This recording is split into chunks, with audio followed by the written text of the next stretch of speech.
여러분 안녕하세요. 책 읽어주는 예쁜 누나 문길입니다. 요 며칠 미세먼지가 나빠요. 항상 조심하시고요. 오늘부터는 제2장 마음경영입니다. 제가 재미있게 읽은 부분도 있어서 얼른 낭독해드리고 싶네요. 그럼 바로 시작할게요. 좋은 이웃이 프리미엄, 천만 메린, 남사, 일천천 일만만, 삶의 이웃 린자를 씁니다. 어디에서 사느냐는 모든 사람들의 고민이며 걱정거리입니다. 여기저기 분양 광고가 나오고 평당 수천만 원 하는 집들이 즐비합니다. 고가의 집을 보면 주로 좋은 풍경, 좋은 교통, 좋은 학군 등을 가지고 있습니다. 경치가 좋고 교통 편하고 학군 좋은 곳이 최고의 주택지인가 봅니다. 그러나 옛날에는 좋은 이웃과 함께 사는 것이 집값의 가장 큰 프리미엄이었습니다. 좋은 이웃은 천만금을 주더라도 사야 한다. 예로부터 이웃의 중요성에 대해서 강조한 말입니다. 좋은 친구와 함께 사는 것이 인생의 기쁨이라면 좋은 이웃과 사는 것은 나와 가족의 행복입니다. 좋은 친구, 좋은 동료, 좋은 이웃은 가치를 환산할 수 없는 보배이자 행복입니다. 좋은 이웃과 함께하여 같이 산다면 천만금이라도 아까울 것이 없다는 생각을 실천한 사람의 기록이 중국 남북조 시대의 남조 역사서인 남사에 나옵니다. 송계하라는 고위 관리가 퇴직을 대비하여 자신이 살 집을 보러 다녔습니다. 남들이 추천해주는 몇 곳을 다녀도 송계하는 마음에 들어하지 않았습니다. 그러다가 1100만금을 주고 여승진이라는 사람의 이웃집을 사서 이사하였죠.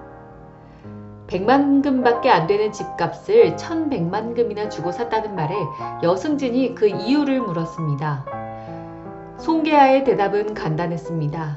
100만금은 집값으로 지불하였고 1000만금은 당신과 이웃이 되기 위한 값으로 지불한 것이다. 송계하는 집을 고르는 가장 중요한 조건을 좋은 이웃에 둔 것입니다. 100만 매택, 1000만 매린, 100만금으로 집을 사고 1000만금으로 이웃을 산다. 거필택린이라 주거지를 정할 때는 반드시 이웃을 선택해서 정해야 한다는 것입니다. 1000만금을 주더라도 좋은 이웃과 함께 한다는 것은 행복한 일입니다. 높은 지위와 많은 부를 소유한 사람들과 함께하고 싶어하고 부동산 투자를 위하여 이리저리 주거지를 옮기는 현실에 좋은 이웃은 어떤 사람들인가를 한 번쯤 고민해 봐야 합니다.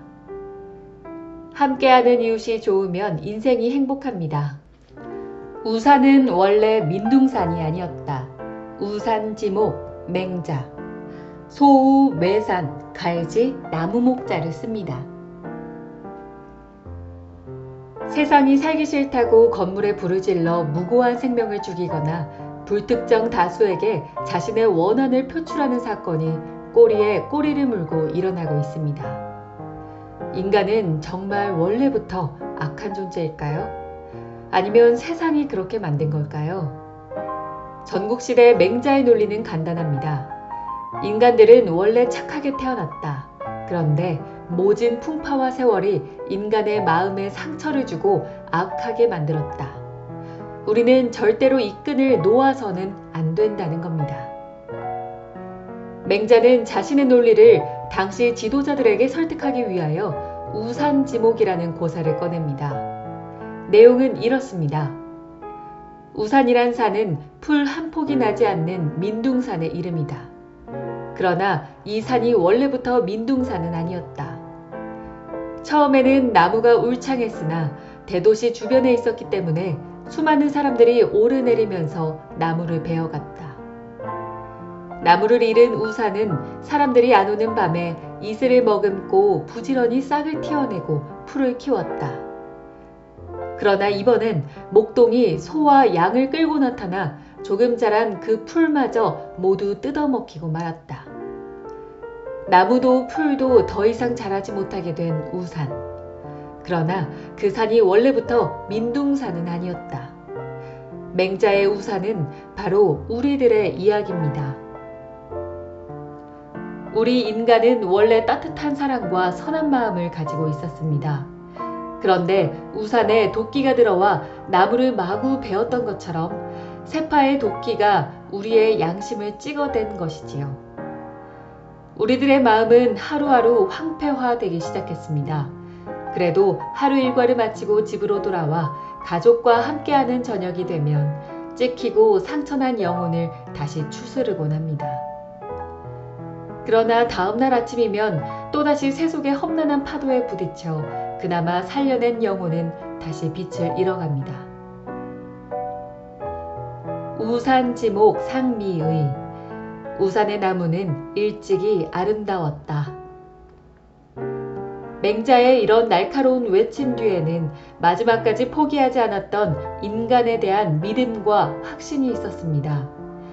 우리는 아무리 힘든 세상을 살고 어떤 포악한 행동을 보더라도 포기해서는 안 됩니다. 인간의 선함에 대한 믿음과 신뢰 말입니다. 그것이 인간을 바라보는 아름다운 시선입니다. 세상에 아름답게 태어나지 않는 사람은 없습니다. 분노를 옮기지 마라. 불천노, 노너. 안입을 옮길 천, 성낼 노자를 씁니다. 요즘 분노에 의한 사고가 증가하고 있습니다. 좋지 않은 경제 환경과 불안한 고용 환경이 계속되면서 화풀이성 방화와 폭력이 늘어나고 있고 잠깐의 분노를 참지 못해 인생에 오점을 남기는 결과를 초래하기도 합니다. 결국 분노를 참지 못하는 것이 첫 번째 문제이고 자신의 분노를 남에게 풀거나 전가하는 것이 두 번째 문제입니다. 인격적으로 성숙한 사람은 분노하지 않는 사람이 아닙니다. 자신의 분노를 남에게 옮기지 않는 사람입니다. 논어에는 자신의 분노를 남에게 옮기지 않았던 사람의 이야기가 나옵니다.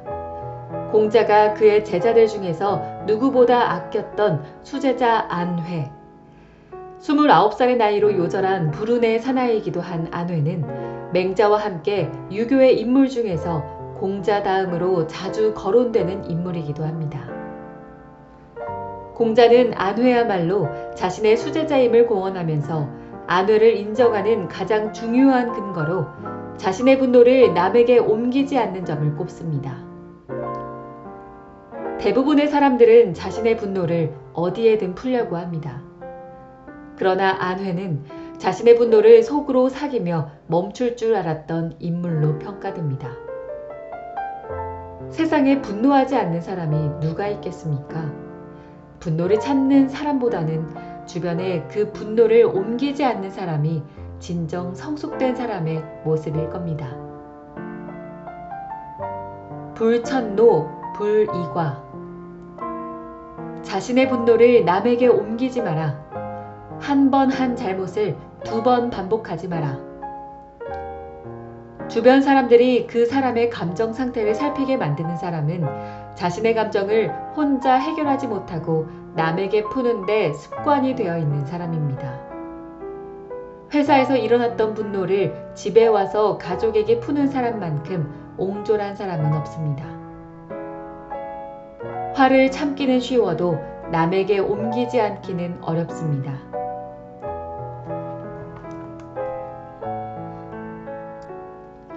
지극한 정성은 쉬지 않는다. 지성, 무식, 중용.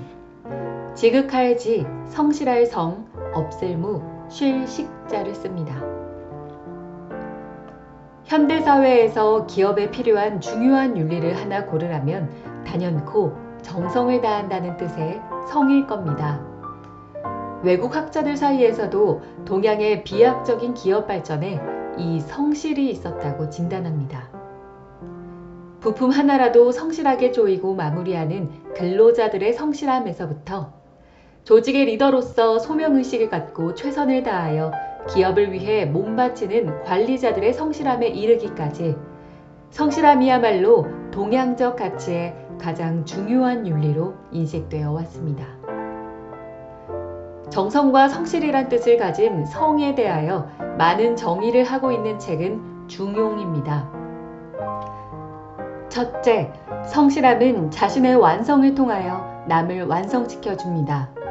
성실함의 궁극적인 목표는 자신의 완성뿐만 아니라 자신이 행한 성실을 통하여 남도 완성하여 주는 것입니다. 리더가 성실하면 직원들도 성실 바이러스에 감염되어 성실해질 수밖에 없습니다. 둘째, 성실함은 자연스럽게 이루어지는 것입니다. 성실함은 억지로 되는 것이 아니라 자연스럽게 이루어져야 합니다. 어떤 의도나 목적을 갖고 성실함을 추구한다면 인위적인 성실함일 뿐입니다. 이익만으로 성실함에 접근했다면 이익이 없으면 결국 성실함도 사라질 것이기 때문입니다. 성실함이야말로 저 깊은 내면에서 우러나오는 자연스러운 윤리입니다. 기업이 오로지 물건만 많이 팔기 위한 생각으로 성실함을 강조한다면 진정한 성실이라 할 수 없을 것입니다. 셋째, 최고의 성실함은 무식한 것입니다. 이때의 무식은 알지 못하는 무식이 아니라 쉬지 않는다는 무식입니다. 성실함의 극치는 쉬지 않는 것입니다. 어제도 오늘도 내일도 변함없이 계속된다는 것입니다. 해는 매일 뜨고 사계절의 운행은 쉬지 않습니다. 이런 자연의 원리를 본받아 쉬지 않고 나아가는 것이 성실입니다. 성실, 현대사회에서 다시 한번 조명해 보아야 할 가치입니다. 지성감천, 지극한 정성은 하늘도 감동시키고 지성무식, 지극한 정성은 쉬지 않는 것이다. 난세에는 똑똑하고 유식한 것이 경쟁력입니다. 그러나 성실함을 당할 수는 없습니다. 묵묵히 쉬지 않고 자신의 길을 가는 무식한 성실이야말로 결국 최후의 승리자가 되는 방법입니다. 하늘은 쉬지 않는 무식함에 감동합니다. 입술이 없으면 이가 시리다. 순망치한, 춘추좌전. 입술순, 망할망, 이치, 출 한자를 씁니다. 어느 기업체 부설 경제연구소가 CEO 413명을 대상으로 설문조사를 하였습니다. 오늘의 내가 있기까지 가장 힘이 되어준 습관은 무엇인가?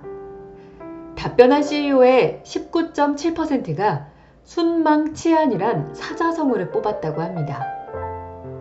순망치한, 입술이 없으면 이가 시리다.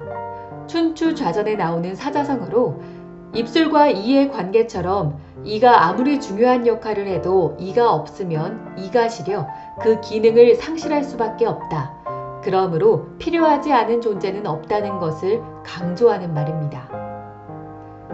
이 고사가 나온 시대는 춘추 전국시대였습니다. 한 치 앞도 내다볼 수 없었던 불확실성의 시대에 생존을 위한 최선의 선택 중의 하나는 내 주변과 우호적으로 지내고 상생의 관계를 맺는 일이었습니다. 이웃 나라와의 상생, 백성과 통치자 간의 상생, 병사들과 장군과의 상생이 중요한 화두였죠.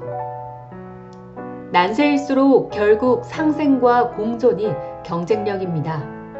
요즘 소통의 부재와 공멸의 문제를 많이 지적합니다. 노사 간의 소통이 단절되고 국가마다 겉으로는 유화의 제스처를 보이지만 이면에는 대화의 창구를 닫고 있습니다. 기업이나 조직은 오로지 자신들의 안위만을 위해 주변을 벼랑 끝으로 내모는 경우도 있습니다. 이런 난세에 순망치한이란 고사를 떠올리며 어려울수록 끝까지 의리를 지키고 상생을 추구하는 조직은 살아남을 수밖에 없다는 생각을 해봅니다. 세상에 나 혼자 잘나서 되는 일은 없습니다. 누군가 옆에서 도와주기 때문에 내가 이렇게 잘할 수 있다고 생각하면 모든 사람들에게 감사함을 느낄 수밖에 없습니다. 순망치한, 입술이 없으면 이가 시리다. 술 먹고 형 동생하는 주식 형제들은 술과 먹을 것이 없으면 서로 칼을 휘두르지만 급하고 어려울 때 도와주는 금난지붕은 어려울수록 서로의 손을 놓지 않습니다. 오늘 만나는 모든 분들에게 이렇게 외쳐보십시오. 당신이 없으면 내 인생은 추울 것입니다. 당신이 내 옆에 있기에 내 인생이 따뜻합니다.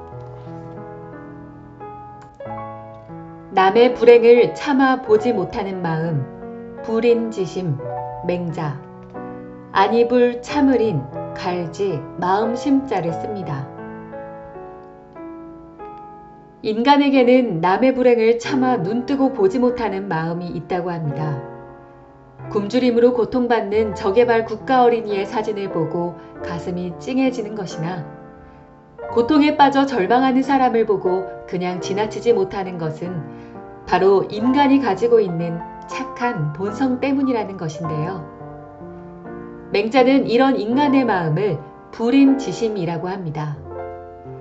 아니 불에 참을인, 그러니까 불인지심은 인간으로서 남의 불행을 참아 보지 못하는 인간만이 가지고 있는 선한 마음입니다. 맹자가 살았던 전국시대에는 백성들이 전쟁에서 죽거나 굶어 죽는 것이 일상이었습니다. 그래서 맹자는 당시 지도자들에게 불인지심을 가지고 백성들의 고통을 차마 두고 보지 못하는 정치를 하라고 충고했습니다. 백성들이 굶주리는 것이 어찌 내 잘못인가? 세월이 그렇게 만든 것이지.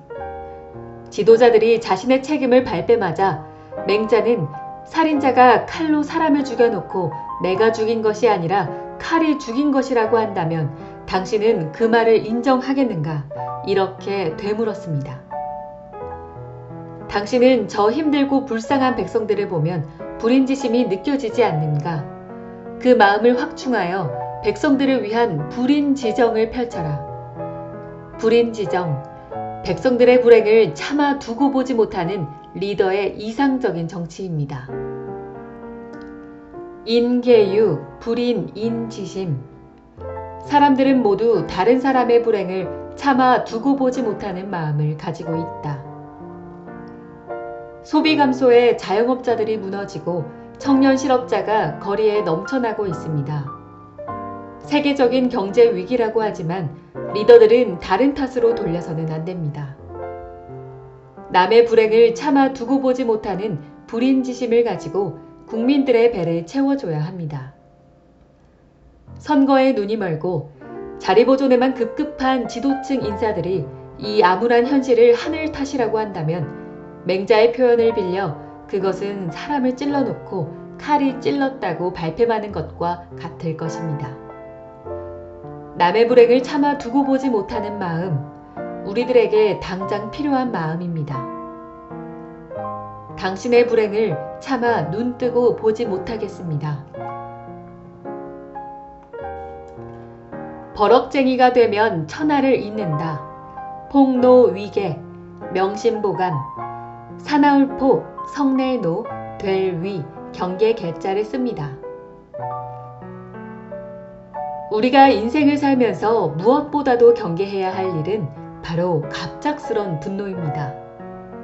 버럭 화를 내며 소리를 지르는 것은 예로부터 가장 경계해야 할 일로 여겨졌습니다.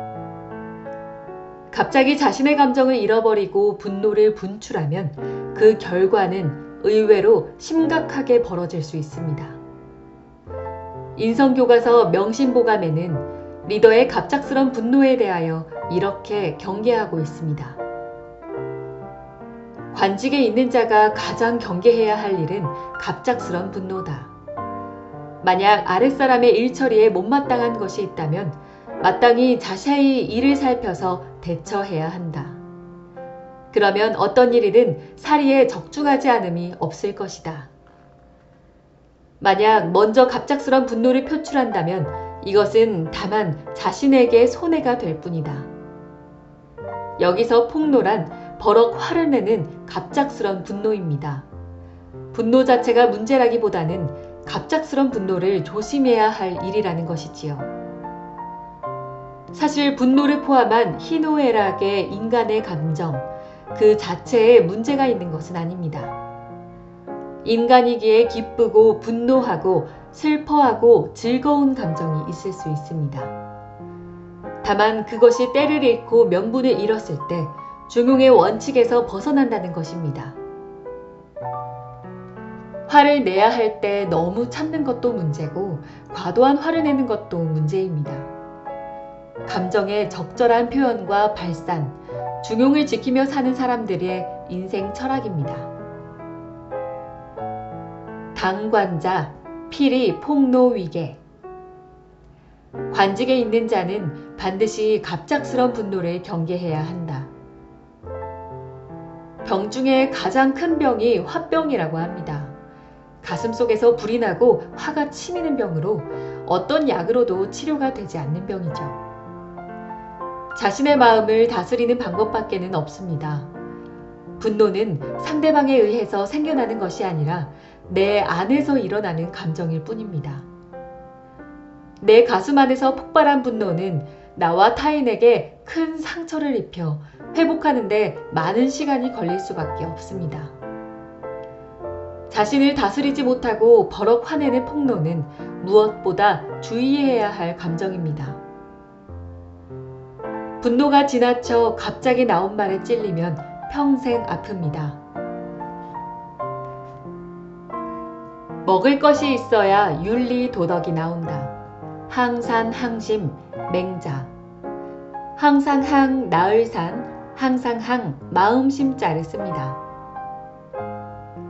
맹자에 보면 정치의 요체는 민생과 도덕이라고 강조하고 있습니다. 백성들의 배를 채우고 그들의 마음을 바로잡아 도덕이 바로 서는 사회를 만드는 것이 정치라는 겁니다. 그런데 민생과 도덕 중에 더 중요한 것이 있다면 바로 백성들의 배를 먼저 채우는 일이라고 합니다. 백성들의 배를 채우는 것을 항산이라 하고 백성들이 도덕을 실천하는 것을 항심이라고 맹자는 정의하고 있습니다. 맹자는 백성들을 사와 민, 즉 선비와 일반 백성 두 부류로 나누어 구체적으로 설명하고 있습니다. 사는 물질적 보상 없이도 도덕성을 유지할 수 있는 부류입니다. 미는 물질적 보상 없이는 도덕성을 기대하기 힘든 부류입니다. 맹자는 이렇게 말합니다. 물질적 토대인 항산 없이도 도덕적 항심을 가질 수 있는 것은 선비만이 가능하다. 백성들은 물질적 보상이 없다면 항심, 즉 도덕성도 없다. 맹자는 나아가 물질적 보상 없이 그들에게 충성과 도덕을 요구하고 그 충성심을 보여주지 않는 사람을 처벌하는 지도자는 그물을 쳐서 백성들이 그 속에 들어가게 만드는 최악의 지도자라고 강조하고 있습니다. 백성들이 먹고 사는 것이야말로 왕도 정치의 시작이며 민본 정치의 요체라는 것입니다. 윤리와 도덕은 사람들이 가져야 할 중요한 요소이지만 민생의 안정 없이 도덕과 윤리를 강조한다면 백성들은 쉽게 따르지 않을 것이라는 의미죠. 무항산, 무항심. 항상 하는 직업이 없으면 항상 하는 마음도 없게 된다. 배가 부르고 등이 따뜻해야 비로소 윤리와 도덕이 생긴다고 합니다. 항산, 즉 민생이 먼저고 항심, 의무와 규칙은 그 다음이라는 이야기입니다. 먹고 사는 것이 불안정하더라도 변치 않고 도덕과 윤리를 지킬 수 있는 사람은 아름답습니다. 그러나 일정한 물질적 토대 없이 윤리만 강요하는 것도 문제가 있습니다. 항산 없이 항심을 기대하지 마라. 맹자의 엄중한 경고입니다. 항산 없이 항심을 가지고 살 수 있는 사람이 진정 군자입니다. 영웅은 울 때를 안다. 영웅선읍 열하일기. 꽃뿌리 영 산에 웅 자랄선 울읍자를 씁니다. 남자는 쉽게 눈물을 흘려서는 안 된다고 합니다. 이런 사회 분위기 속에서 실컷 목 놓아 울어본 기억이 가물가물합니다. 특히 남자는 태어나서 3번만 울어야 한다는 전통적인 금기에 세뇌당하여 남들에게 눈물을 보인다는 것을 죽기보다 싫어하는 분들이 많습니다. 언제 한번 실컷 울어보는 것도 정신건강에 좋을 듯합니다. 연암 박지원의 열하일기에는 목 놓아 실컷 울고 싶은 장소를 하나 추천하고 있습니다. 청나라 건륭제의 칠순잔치를 위한 사절단을 따라 압록강을 건너 청나라로 들어갈 때 만주벌판을 처음 본 연암은 그 광활함에 입을 다물지 못했습니다. 그리고 그 소감을 이렇게 외쳤습니다. 참으로 울기 좋은 장소로다. 한번 이곳에서 실컷 울어보고 싶구나. 일명 울기 좋은 장소, 호곡장이란 단어가 나온 순간이었습니다. 같이 갔던 정진사는 호곡장이란 연암의 외침에 이렇게 넓은 벌판을 보고 하필이면 호곡장, 즉 울음울기 좋은 터라는 표현을 쓰냐고 묻습니다. 이때 연암이 그의 울음론을 펼칩니다. 울음은 슬퍼서만 우는 것이 아니다. 인간의 감정인 칠정이 극에 이르면 모두 울음이 되어 나오는 것이다. 희로애락 애오욕, 즉 기쁨과 분노, 슬픔과 즐거움, 사랑과 증오, 그리고 욕심. 이 모든 감정은 모두 각각의 개별 상황에서 나오지만 이런 감정들이 극에 다다르면 결국 울음으로 변하는 것이다. 영웅 호걸은 잘 우는 사람들이고 미인은 눈물이 많다. 연암은 진정한 영웅과 천하의 미인은 모두 잘 우는 사람이라며 리더의 눈물을 긍정합니다. 영웅 선읍, 미인 다루. 영웅은 울 때를 알고 미인은 눈물이 많다. 차가운 가슴과 냉철한 이성으로 사는 것도 멋있어 보이지만 눈물이 없다면 큰 사람이 될 수 없을 것입니다. 눈물은 남자들의 금기가 아니라 영웅들이 갖추어야 할 당연한 감정입니다. 영웅은 제때 울 줄 알고 미인은 눈물이 많습니다. 울고 싶을 때는 참지 말고 우십시오. 이 시대의 진정한 영웅의 모습입니다. 기뻐서 울고 슬퍼서 울고 모든 감정의 으뜸은 울음입니다. 오름을 추구하면 호연지기가 생겨난다. 호연지기, 맹자. 클호, 그럴연, 갈지, 기운기자를 씁니다. 호연지기는 맹자에 나오는 말로 대장부가 가지고 사는 기운을 말합니다. 원래는 하늘과 땅에 가득 찬 성성한 기운이나 맹자는 인간이 이 호연지기의 기운을 잘 기르면 한치의 흔들림도 없는 부동심의 마음을 가지고 당당하게 대장부로 이 세상을 살아갈 수 있다고 말하고 있습니다. 대장부, 호연지기의 기운으로 세상을 당당하게 살아가는 사람의 모습입니다.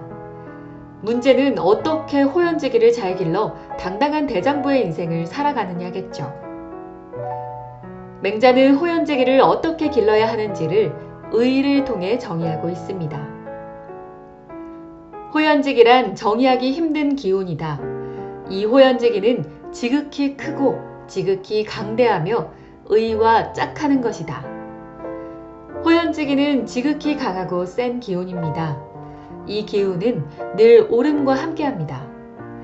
올바르게 살아간다는 것은 바로 호연지기를 가지고 살아간다는 것입니다. 의로운 삶 속에 호연지기가 있습니다.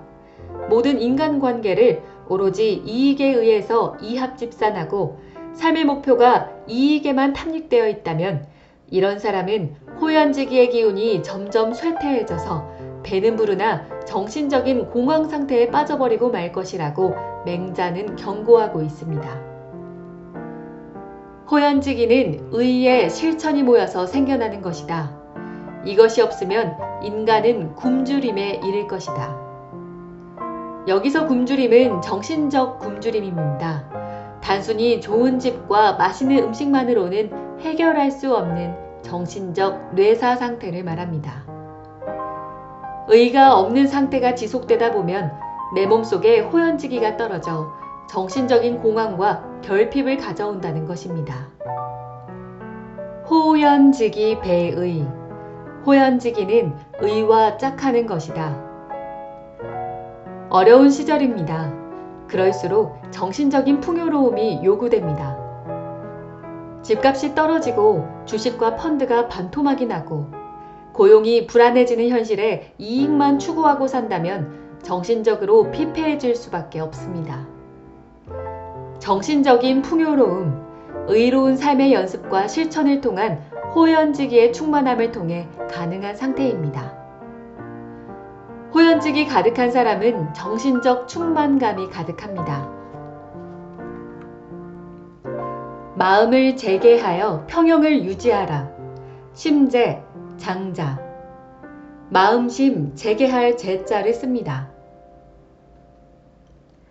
세상에서 힘든 일 중에 하나가 상대방을 설득하는 일입니다. 내가 아무리 옳은 말을 하더라도 상대방이 받아들이게 하는 것은 보통 어려운 일이 아닙니다. 장자는 공자와 그의 제자 안회의 대화를 통해 심재의 설득 방법을 말하고 있습니다. 안회가 공자에게 공부를 마치고 위나라로 떠나면서 위나라 왕을 어떻게 설득하여 훌륭한 군주로 만들지 고민하자 공자는 심재의 방법을 제시하며 윗사람을 설득해야 한다고 주장합니다.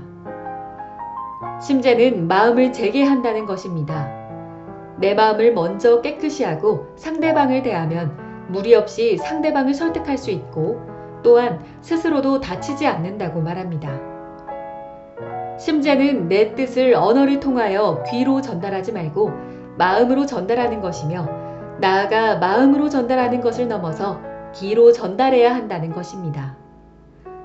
귀는 불완전한 청각에 의존되어 있고 마음은 자신이 좋아하는 것에만 반응하기 때문에 상대방을 설득하기엔 부족하다는 것이지요. 사람과 사람의 귀의 소통. 이것이 장자가 꿈꾸던 소통의 방식이었습니다. 마음을 비우고 상대방과 소통하라. 비우는 것이 심재다. 그리고 상대방이 내 말을 받아들일 준비가 되어 있다면 마음껏 울어라. 그러나 상대방이 내 말을 받아들일 준비가 되어 있지 않다면 그 자리에서 그쳐라. 언어나 청각으로 소통하지 말고 마음과 귀로 소통하라는 장자의 소통 방식, 심재는 다소 신비적이기도 합니다.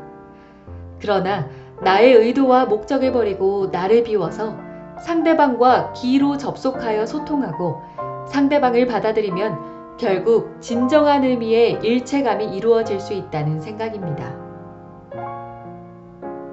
심재허의 대물. 심재는 마음을 비우고 상대방을 기다리는 것이다. 심재. 오로지 말과 감정으로만 소통하려는 사람이 반드시 생각해 보아야 할 소통 방식입니다. 세상 어느 누구도 강제로 설득할 수 없습니다. 내 마음을 비우고 상대방과 소통하려고 할 때 상대방도 나를 받아들이게 됩니다.